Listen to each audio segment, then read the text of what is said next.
hari, Ibu absen dulu ya. Rizky Septiani Hadirah Bu. Laili Nur Aziza Hadirah. Musyarofa.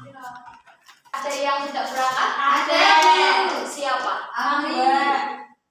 Kenapa? Karena awak sakit Bu. Berarti keduanya sakit ya? Iya. Baik, setelah memahami materi kemarin mengenai dohir dan takwil, sebelum memulai pelajaran hari ini, alangkah baiknya kita membaca doa terlebih dahulu ya, dengan bacaan basmalah bersama-sama. Bismillahirrahmanirrahim. Hari ini kita akan memaparkan materi mengenai kaidah mantuk dan mafhum. Dari kalian ada yang tahu apa itu mantuk dan mafhum? Enggak, Bu.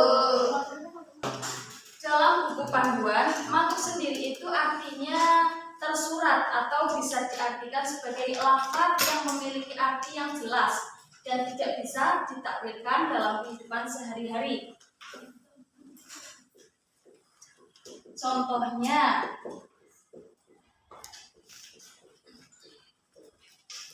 dalam Quran surat Al-Baqarah itu ada yang artinya intinya kayak gini, Allah menghalalkan jual beli dan mengharamkan riba.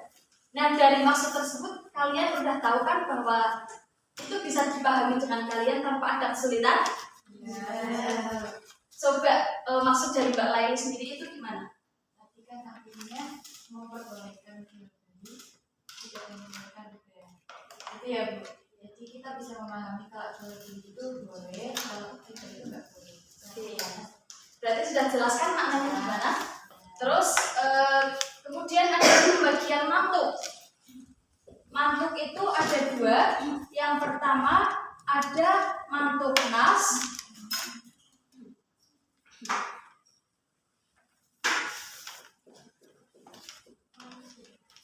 Kemudian ada mantuk dohir. Ada yang sudah tahu arti nas dan dohir itu apa? Oke, baik. Sebenarnya dari dua pembagian ini artinya hampir sama.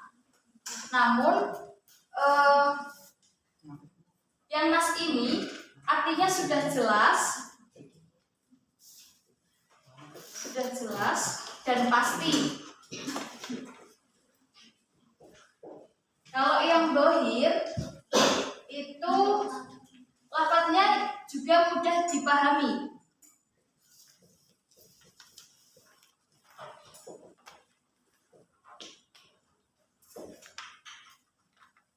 Nah, contohnya dari yang jelas dan pasti ini dalam surat Al-Baqarah nih. Tunaikanlah sholat, lakukanlah zakat.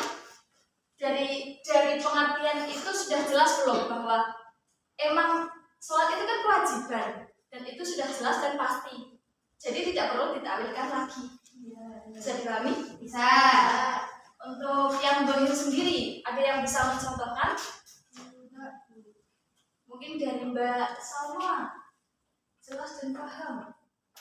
Belum bisa. Contohnya nih, misalnya Mbak Musyarofa, tolong ambilkan buku di meja. Nah, arti itu sudah jelas dan mudah dipahami, iya atau enggak? Iya. Tempat bukunya di mana, ambilnya apa, itu kan sudah jelas. Mesti kalian sudah bisa memahami arti tersebut. Untuk bab mantuk kalian sudah paham? Ada yang ingin ditanyakan lagi? Oke, lanjut ya. Untuk materi yang kedua yaitu mafhum. Ada yang tahu apa itu mafhum? Tidak. Nah, mafhum di sini kalau yang mantuk kan tadi tersurat. Kalau yang mafhum sendiri itu artinya tersirat. Mafhum itu lafadznya itu bisa dipahami, tetapi harus mengikuti dari mantuknya. Kalau mafhum sendiri pembagiannya ada dua, sama dengan yang mantuk. Yang pertama ada mafhum muwafaqah. Nah, arti mafhum muwafaqah sendiri itu artinya lafaznya itu tidak berlawanan.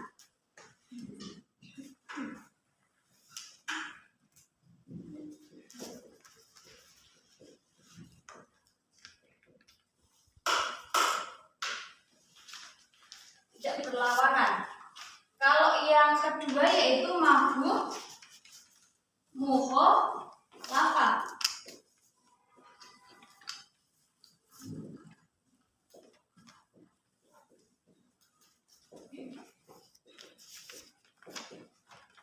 Kebalikannya dari yang muwafaqah berarti mafhum yang mukhalafah artinya apa? Berlawanan.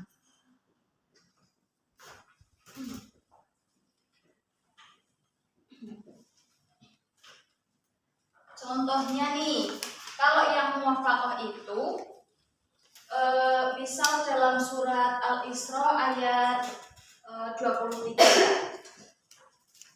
janganlah kamu memukul orang tua atau menyakiti hati orang tua. Misalnya Mbak Dinda disuruh ibu, Mbak Dinda tolong belikan ibu telur di warung. Terus jawabannya Mbak Dinda gimana? Nggak mau, harusnya. Atau biasanya nggak mau, gitu kan? Awalnya masih iya. Nah, itu sebenarnya tidak boleh. Jadi kalau kalian disuruh ibu beli ini terus kalian jawab nggak mau, itu namanya menyakiti hati orang tua. Jadi tidak boleh dilakukan dalam diri kita sendiri. Nah, kemudian contoh dari yang mafhum mukhalafah. Contohnya tempat ini yang boleh masuk hanya orang-orang yang kaya. Berarti yang miskin artinya nggak boleh. Nah, dari maksud tersebut kalian paham? Ada yang bisa memberikan contoh nggak? Nanti ibu kasih nilai lebih. Gimana? Ada yang bisa?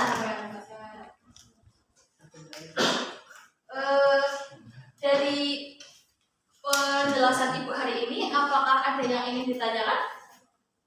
Ada yang bisa, maksudnya bisa dipahami nggak? Bisa? Semangat deh. Mau semangat dulu ya? Ya. Tepuk semangat. Semangat. Semangat. Oke. Terus mau contoh lagi apa? Contoh lagi. Contoh lagi yang mana? Tersirat. Contohnya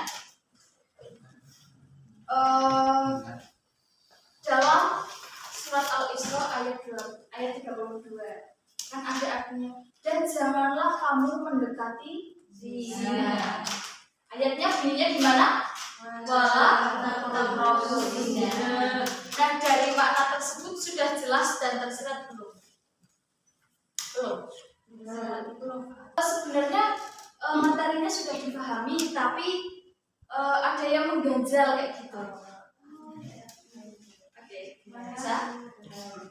Dari kalian ada yang bisa memberikan kesimpulan pada pembelajaran hari ini? Tolong Mbak Rizky berikan kesimpulan pada hari ini. Kalau kaidah mantuk dan mafhum, kalau yang mantuk itu tersurat Bu. Nah, contohnya misalkan Rizky, tolong ambilkan buku itu di lemari. Itu Bu. Kalau yang mafhum Mbak Firja, yang mafhum bagaimana? Yang mafhum itu yang surat tersirat, contohnya seperti tadi yang sudah disebut tentang ayat wala taqrabu. Bunyinya? Oh ya, artinya Janganlah kamu dekati zina. sudah paham ya? Jadi kesimpulan hari ini yaitu mantuk dan mafhum itu dapat diartikan sebagai dua konsep yang dapat kita terapkan dalam kehidupan sehari-hari. Tetapi yang baik dilakukan, yang buruk ditinggalkan. Oke. Sekarang ibu tanya ya. Coba jelaskan pengertian mantuk menurut kalian sendiri. Mbak Musyarakah.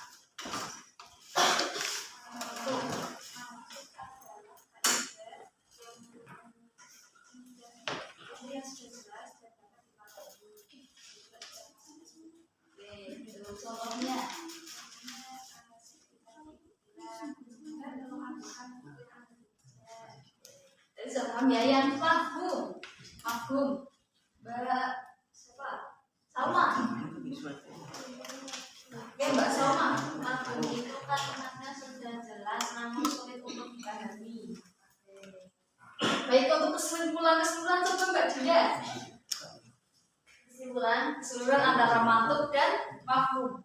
Ya, kesimpulan pembelajaran pada hari ini yaitu kita membahas tentang mantuk dan mafhum. Kalau mantuk sendiri itu kan jelas dan udah pasti, dan kalau mafhum itu lebih ketersirat, jadi itu jelas tapi kita nggak tahu maknanya. Oke, terima kasih. Mungkin itu saja dari Ibu. Semoga kedepannya kalian bisa memahami kaidah mantuk dan mafhum itu lebih dalam sehingga kalian bisa menerapkan mantuk dan mafhum itu dalam kehidupan sehari-hari ya.